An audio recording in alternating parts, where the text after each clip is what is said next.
नमस्कार, मैं हूं प्रशांत। दुनिया में कई सारे लोग अपने 9 to 5 जॉब से परेशान हैं, इसलिए वो खुद का बिजनेस स्टार्ट करना चाहते हैं। लेकिन रियलिटी में 90% बिजनेस कुछ ही टाइम में बंद हो जाती है, क्योंकि उन लोगों को मॉडर्न बिजनेस स्ट्रेटेजी नहीं पता।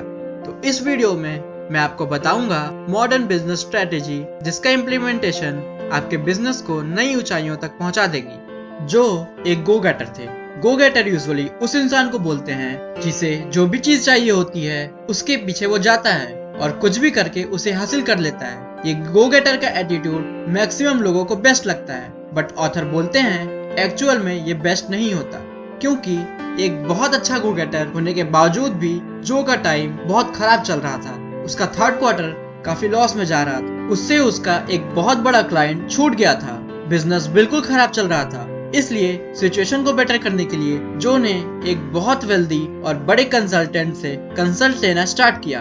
अब जब उन्होंने पिंडर, जिसे द चेयरमैन के नाम से भी जाना जाता था, उससे कंसल्टेंसी लेना स्टार्ट किया, तब उन्हें कुछ चौंका देने वाले सच पता चले।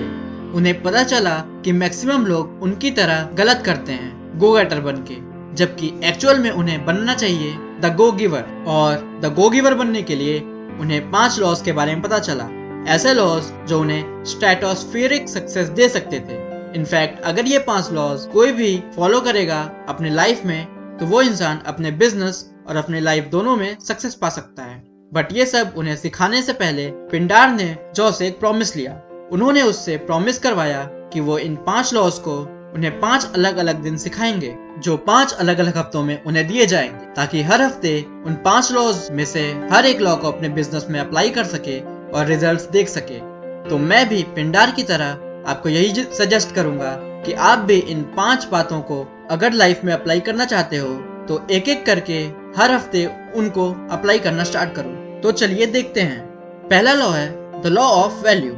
जो ने अपना पहला लेसन तब सीखा जब वो एक बहुत सक्सेसफुल इंसान से मिले, अर्नेस्टो लेफ्राते, जो ओनर थे लेफ्राते चेन ऑफ रेस्टोरेंट्स के। उन्होंने जो को बताया कि उनके करियर के स्टार्टिंग में उन्होंने एक छोटा सा हॉट डॉग स्टॉल स्टार्ट करा था, लेकिन स्टार्ट बहुत छोटा होने के बाद भी वो इतने बड़े आदमी बने क्योंकि उन्होंने इसी लॉ को फॉलो करा, जिसे फॉलो करके कोई भी इंसान बहुत सक्सेसफुल बिजनेस क्रिएट कर सकता है। बात ये थी कि अर्नेस्टो हमेशा अपने कस्टमर्स को उनके दिए पैसों से ज्यादा वैल्यू देते थे। देखिए, दुनिया में मैक्सिमम लोग ऐसे होते हैं जो बस आपसे आपके पैसे लेना चाहते हैं और बदले में आपको उतना ही या उससे कम वैल्यू प्रोवाइड करते हैं। वो बोलते कुछ हैं और सर्विस कुछ और देते हैं, जबकि अर्नेस्टो वैसे नहीं थे। वो जितना हो सकता था प्राइस के हिसाब से मैक्सिमम क्वालिटी के हॉट डॉग्स बेचते थे।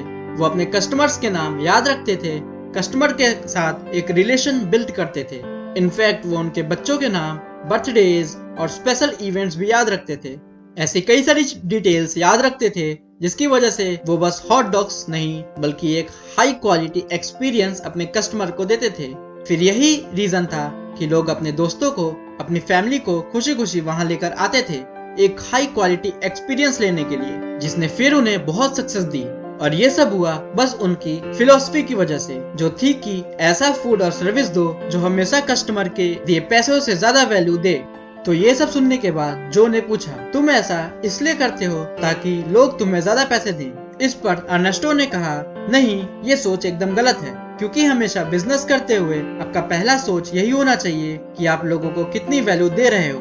और ये वैल्यू बस इसलिए नहीं देनी कि आपको रिटर्न में ज्यादा पैसे मिलेंगे, बल्कि इससे बिजनेस करने का एक तरीका आपको बनाना चाहिए, और तभी आपको बेस्ट रिजल्ट्स मिल पाएंगे। दूसरा लॉ है the law of compensation. The law of value potential बताता है कि आप बहुत कमा सकते हो, लेकिन लॉ ऑफ कंपेंसेशन बताता है कि आप एग्जैक्टली कितना कमा सकते हो। ये लॉ जो ने सीखा निकोला मार्टिन से, जो एक एजुकेशनल सॉफ्टवेयर कंपनी की सीईओ थी। निकोला पहले एक स्कूल टीचर थी जिन्होंने कुछ गेम्स इन्वेंट करे थे, जिसे खेलकर बच्चे अपने क्यूरियोसिटी और क्रिएटिविटी को निखारते थे। और ये गेम्स सच में काफी पावरफुल थे, लेकिन क्योंकि वो बस एक स्कूल टीचर थी और कुछ ही बच्चों तक अपने गेम्स पहुंचा सकती थी, इस वजह से उनकी इनकम भी कम हो रही थी। लेकिन फिर जब उन्होंने इन्वेस्टर्स की हेल्प से एक कंपनी स्टार्ट की, मार्केटिंग की, तब उनका गेम कुछ बच्चों की जगह 25 मिलियन बच्चों तक पहुंच सका। इसलिए लॉ ऑफ कंपेंसेशन यही सिखाता है कि आप कितने पैसे कमाओगे ये डिपेंड करता है कि आप कितने ज्यादा लोगों तक पहुंच सकते हो। और कितनी अच्छी से अच्छी सर्विस उन्हें दे सकते हो। इसलिए अपने बिजनेस को बड़ा बनाने के लिए उसका स्केलेबल होना जरूरी है। अगर आप एक आर्टिस्ट हो जो बहुत अच्छी पेंटिंग बनाता है, तो आप कितनी भी मेहनत कर लो, आप एक दिन में 2 या 3 से ज्यादा पेंटिंग नहीं बना पाओगे, जिससे आपकी अर्निंग एक लिमिट तक ही हो पाएगी और आपका काम बस आप पर टिका होगा, जिसकी वजह से आप अपने काम को ग्रो नहीं कर सकेंगे। जेफ बेजोस का एग्जांपल लें तो वो करोड़ों लोगों को अमेज़न के थ्रू सर्विस दे रहे हैं और इस वजह से वो इतने अमीर हैं। तीसरा लॉ है द लॉ ऑफ इन्फ्लुएंस। आपका इन्फ्लुएंस, जिसे आप अपने सोशल कैपिटल भी बोल सकते हो, वो डिटरमाइन होता है इस एक्सटेंट पे कि आप कितना ज्यादा दूसरों के इंटरेस्ट को अपने से ऊपर रखते हो। सेकेंड लॉ सीखने के बाद पिंडार जो को सैम रोसन के पास ले गए, उन्हें उनका थर्ड लेसन सिखाने के लिए। सैम रोसन एक लाइफ इंश्योरेंस कंपनी के ओनर थे, जो most famous life insurance company थी पूरे वर्ल्ड की। जब सैम जो से मिले तो उन्होंने कहा कि गिविंग मेंटालिटी होने के साथ साथ ये जरूरी है बिजनेस एक्सपेंड करने के लिए कि वो अपने इन्फ्लुएंस को कितना एक्सपेंड कर सकते हैं एक बिजनेस नेटवर्क बनाकर। नेटवर्क ऐसे लोगों का जो आपको लाइक करते हैं, आप पर ट्रस्ट करते हैं। आप बोल सकते हो एक तरह से आर्मी बनाना पर्सनल एम्बेसडर्स की।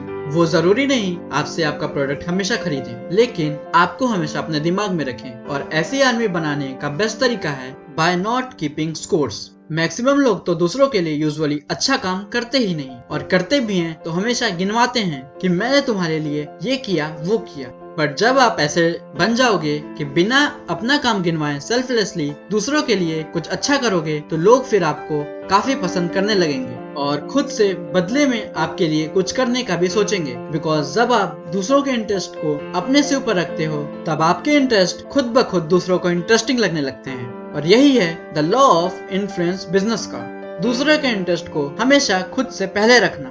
चौथा लॉ है the law of authenticity.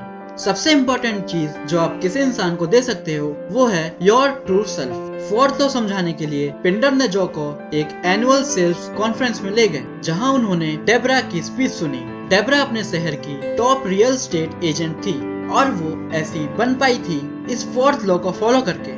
Debra ने पिंडार से सीखा था कि उन्हें हमेशा लोगों को वैल्यू देनी चाहिए, तभी वो सक्सेसफुल बन सकती हैं। बट रियल एस्टेट के रूम्स दिखाते दिखाते वो कैसे एग्जैक्टली वैल्यूएट कर सकती हैं उन्हें समझ नहीं आ रहा था। इसलिए फिर वो सोचने लगी कि उन्हें ये काम क्विट कर देना चाहिए, क्योंकि काफी सारे क्लाइंट्स को रूम दिखाने के बाद भी उन्हें सक्सेस नहीं मिल रही थी। इससे थक कर उन्होंने अपने सारे सेल्स टेक्निक्स को साइड में रख दिया और अपने लास्ट क्लाइंट के साथ उन्होंने एकदम दिल खोलकर बात करना स्टार्ट कर दिया। बजाय रूम बेचने के बातों के उन्होंने अपने बारे में, क्लाइंट के बारे में एज अ फ्रेंड बात करने लगी, ना कि एज ए एजेंट। उन दोनों ने अपने अपने इंटरेस्ट और एक्सपीरियंस की बात करी और इन ऑफ टॉपिक बातों की वजह से उनका फर्स्ट सेल भी निकल गया, क्योंकि फ्रेंडशिप होने के बाद उस औरत ने डेब्रा से वो रूम खरीद लिया। उस दिन डेब्रा ने एक बहुत इंपॉर्टेंट लेसन सीखा। आज की इस मतलबी दुनिया में किसी को एक अच्छा फ्रेंड बनाना भी वैल्यूएट करना होता है, मतलब उसकी केयर करना, उसे अच्छा फील कराना, वो भी खुद ऑथेंटिक रहकर बहुत ही ज्यादा पावरफुल होती है। इसलिए फोर्थ लॉ यही कहता है कि जितना हो सके ऑथेंटिक रहिए और जितना हो सके केयर और फ्रेंडशिप ऑफर करिए लोगों को। पांचवा लॉ है द लॉ ऑफ रिसेप्टिविटी। ये लॉ पिंडार खुद सिखाते हैं जो को, जिसे कहते हैं the relation of giving and receiving. कई लोगों के दिमाग में ये बात रहती है कि कुछ देना हमेशा बेटर होता है बजाय कुछ लेने के।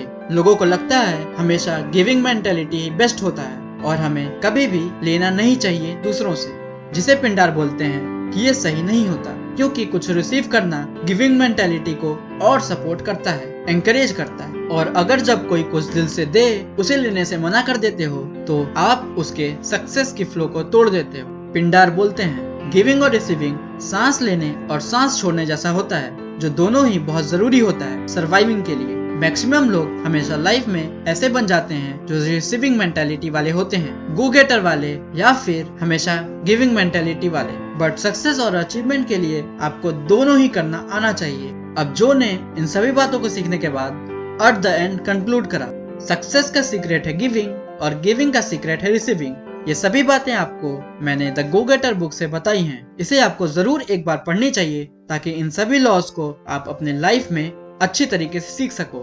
अगर ये वीडियो आपको पसंद आई हो तो वीडियो को लाइक करके बेल आइकन को हिट कर दीजिए और ऐसे इंटरेस्टिंग वीडियोस पाने के लिए चैनल को सब्सक्राइब कर दीजिए। मिलते हैं किसी और अमेजिंग टॉपिक के साथ, तब तक के लिए नमस्कार।